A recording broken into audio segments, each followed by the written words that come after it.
Fala pessoal, tudo bem? Sejam muito bem-vindos ao segundo vídeo do canal Systemizei. Nesse vídeo eu quero falar um pouquinho sobre a jornada do engenheiro, da engenharia idealizada que a gente aprende na faculdade até a engenharia real, a engenharia do mundo real. E com isso eu vou passar 7 lições que eu aprendi na minha vida profissional e que eu acho que vão ser bastante úteis na vida de qualquer engenheiro, qualquer desenvolvedor de qualquer área.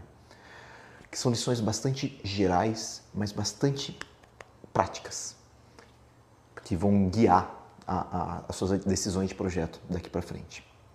Vamos lá então?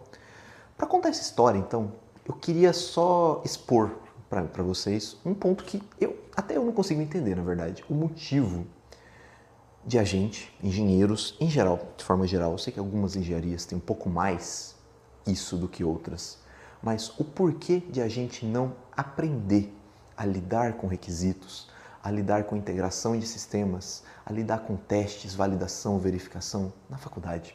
Eu não consigo entender. E um dos objetivos, então a missão desse canal é desmistificar esses meios, facilitar e tornar prático. Porque o que eu tenho visto muito hoje é muita gente falando disso de uma forma muito retórica, filosófica e tudo mais, e pouco prática.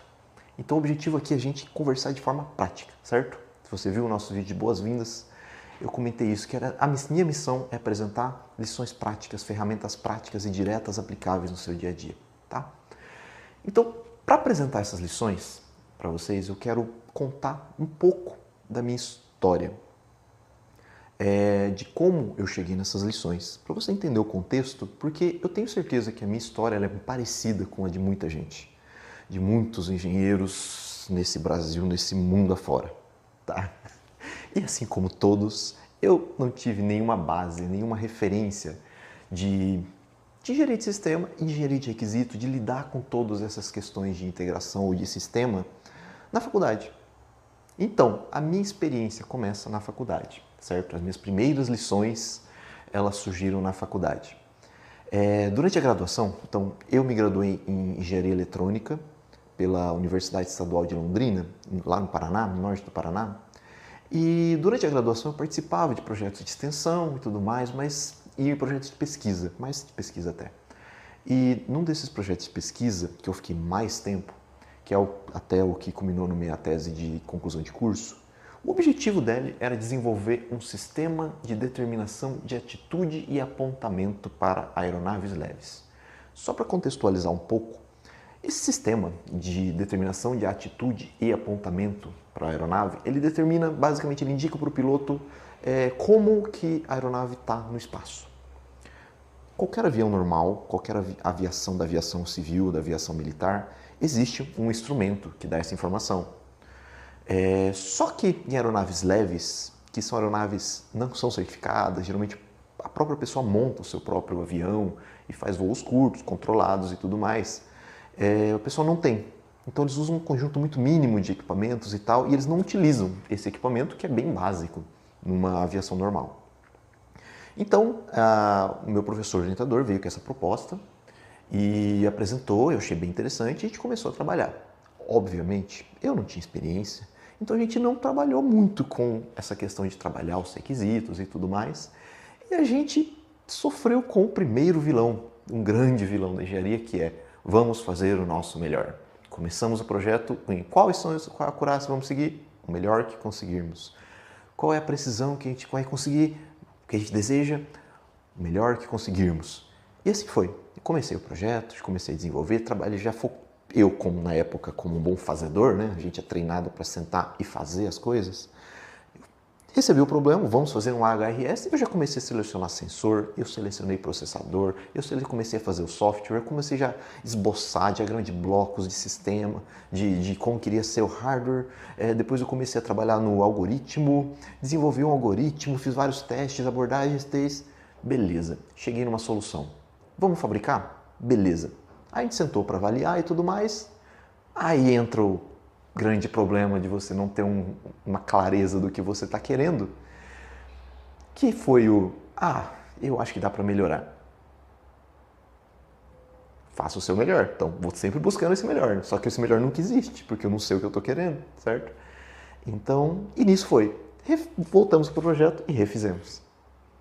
Chegamos no mesmo ponto. Aí olhamos de novo, aí entra o segundo vilão, que é o engenheiro da obra pronta. Aí você começa a conversar com gente que não participou do projeto.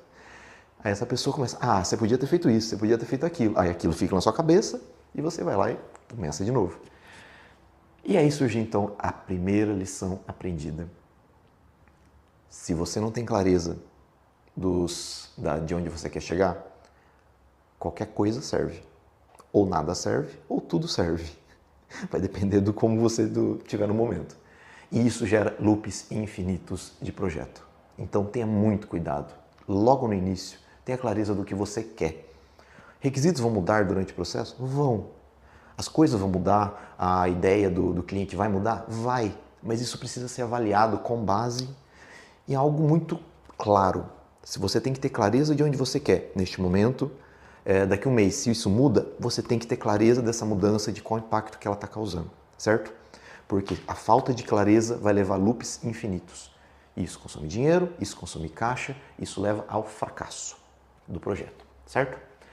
Então, vamos lá. Seguindo então minha carreira profissional, me graduei, fiz a tese de conclusão de curso, apresentei. Esse projeto nunca foi construído, de fato, porque foram uma sequência de retrabalhos e retrabalhos e retrabalhos. Me candidatei para o mestrado no ITA e entrei. Fui agraciado com a possibilidade de fazer mestrado no ITA. Mudei para São José dos Campos e tudo mais. E no ITA eu participei também de projetos de pesquisa e extensão, que era relacionado ao tema que o meu professor trabalhava e tal. E basicamente ele consistia em desenvolver um veículo não tripulado, um drone, que era na verdade um aeromodelo modificado com as adaptações para ter um autopiloto e para fazer sistema de imageamento. Então o projeto consistia em desenvolver um sistema de gimbal, que na época a gente chamava de imagiador.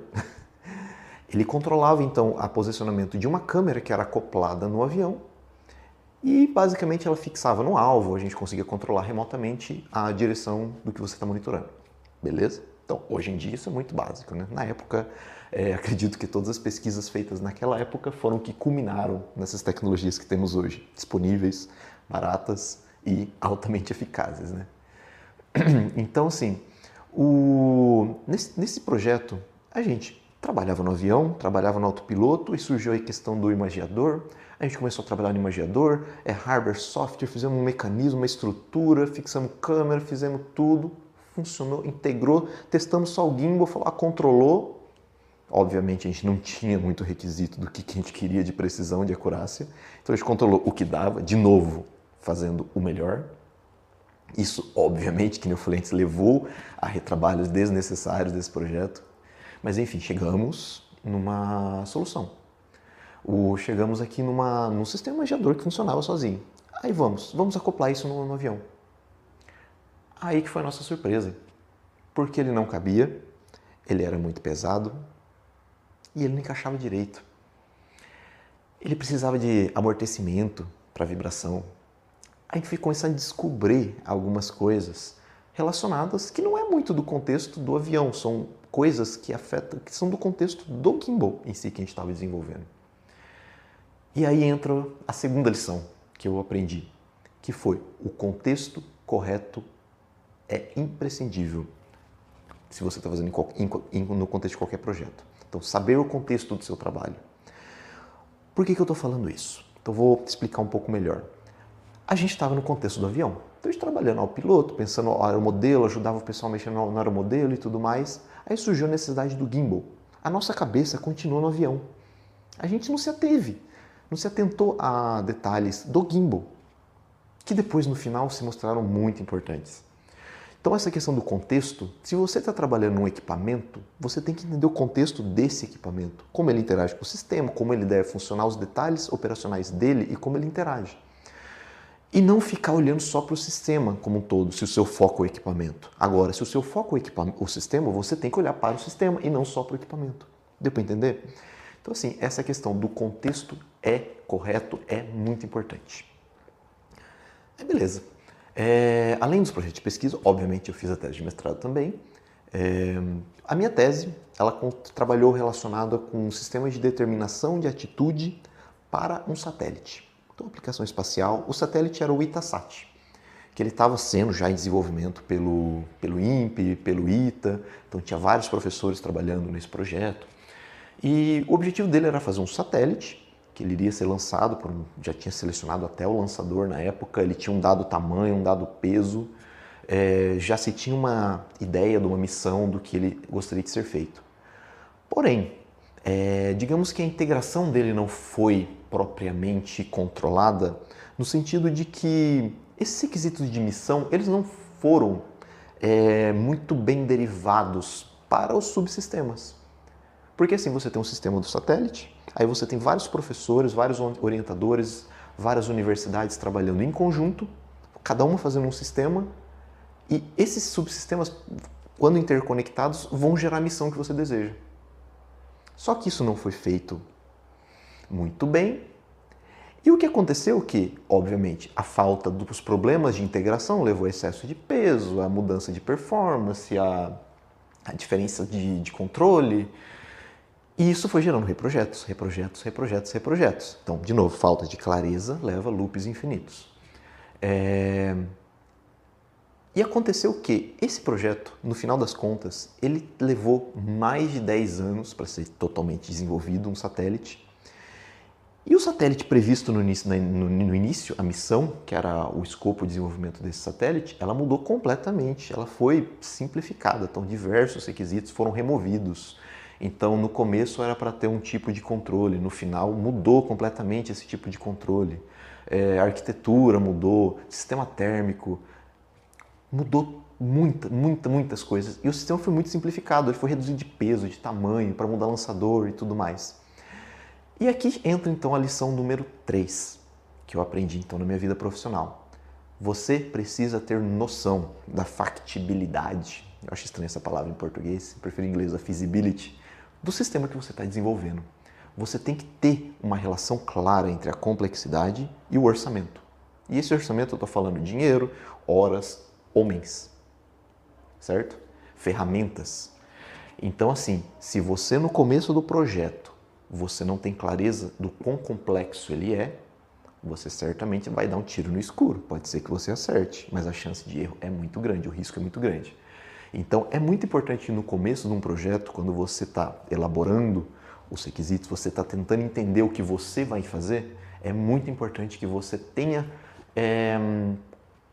conversas com pessoas mais experientes, pessoas que já trabalharam na área, pessoas que já trabalharam em coisas relacionadas.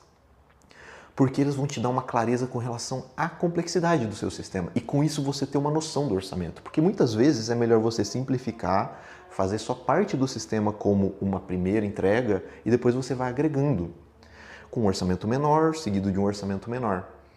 Porque se você tentar fazer tudo uma vez com um orçamento reduzido, você não vai chegar em nada, tá? Então aqui, lição número 3. Você ter clareza da factibilidade do seu sistema e clareza da relação entre a complexidade do que você está desenvolvendo e o orçamento. Se o orçamento é adequado para aquilo que você está desenvolvendo, tá? Beleza. Nisso, eu comecei a trabalhar. Então, no meio até do mestrado, eu comecei a trabalhar fora já. Eu era bolsista, deixei de ser bolsista. Eu comecei a trabalhar numa empresa em São José dos Campos, que é a empresa que eu trabalho até hoje, mas ela era brasileira, depois foi comprada por um grupo italiano. Beleza, eu comecei a trabalhar nessa empresa num projeto FINEP, que tinha por objetivo desenvolver um sistema, um kit de planeio e guiamento para bombas de uso aeronáutico. Então, basicamente, o objetivo desse projeto era desenvolver um conjunto de asas fixas, que a gente acoplava numa bomba, e um conjunto de uma cauda, que a gente conseguia controlar o movimento, a direção da bomba no ar, para fazer com que ela aumentasse o alcance e melhorasse a acurácia. Então ela tinha mais chance de acertar no alvo, sem que dependesse tanto da balística e do apontamento do piloto. Então, nesse sentido, esse era o objetivo do projeto. Eu entrei para trabalhar com a parte de sistema de controle das superfícies de controle, controlar, fazer a pilotagem dessa bomba e tal. Então, assim, esse sistema, ele era muito interessante, porque era uma solução que não existia no Brasil, já existia nos Estados Unidos, mas era muito cara, tem vários problemas de importação, e no Brasil não existia uma solução como um todo, então era realmente uma solução bastante interessante. Só que aí entra a questão da minha falta de experiência, também até da equipe, e assim, eu fazia sistemas, eu fazia projetos como eu tinha aprendido. E é como, infelizmente, eu vejo pessoas fazendo até hoje. É simplesmente ver o problema e falar assim, vamos fazer um kit planeio de guiamento para bombas. E vamos fazer. Não para sentar para definir a interface, definir como as coisas funcionam, como as coisas devem funcionar, você validar isso com o cliente final. Não fizemos isso como deveria ser feito. Então, o que aconteceu? Tínhamos definido uma acurácia do alvo. Então, por exemplo, o alvo deveria acertar nesse ponto com um raio de 25 metros de tolerância. Esse era o nosso alvo no começo. Obviamente isso não estava muito bem descrito, claramente assinado e acordado entre as partes. E o que aconteceu? Que durante feiras, conversas com pilotos, conversas com generais e tudo mais, esse requisito foi diminuindo. De 25 metros ele passou para 10. Ele foi diminuindo simplesmente pelo comercial. Isso impactava completamente na solução, porque mudava o sensor que a gente estava usando, mudava o algoritmo, mudava o alcance de controle da cauda. Então, assim, o impacto era muito grande. E assim, a gente chegava de surpresa, porque assim, a gente chegava e falava, não, agora reduziu para 10, porque fazia-se uma entrevista que reduzia, a gente tinha que lidar e tentar encontrar um jeito de fazer isso, aí retrabalho, pela falta de clareza e pela falta de acordo devidamente acordado entre as partes com relação aos requisitos. E aí entra a lição número 4, que é ou você controla os requisitos do que você está desenvolvendo, ou eles vão te controlar. Quem são eles? O seu cliente ou o seu departamento de marketing e comercial. Ou você controla ou o seu cliente te controla, certo? Se você estabelece logo no começo dessa relação uma clareza do que será feito, tá tudo certo, porque foi acordado, foi definido e você está seguindo aquele alvo. Você concordou com aquilo, você concordou com a complexidade, com o orçamento feito, certo? Então, qualquer mudança, você consegue reavaliar o orçamento, avaliar time do projeto e assim vai. Agora, se isso não tem um acordo, é ele que manda, entendeu? Então, essa é uma lição muito importante, muito valiosa, tá? Também relacionado a esse projeto, aconteceu que, conversando em conversas com o piloto, conversas em feiras, depois da fase de protótipo, a gente já tinha construído um protótipo, a gente conversando, a gente lembrou e descobriu que a gente esqueceu de um requisito. E agora? O que a gente faz? No final do projeto, um requisito esquecido, o que isso leva? Reprojeto. Faltou clareza na definição dos requisitos no começo, levou a reprojeto.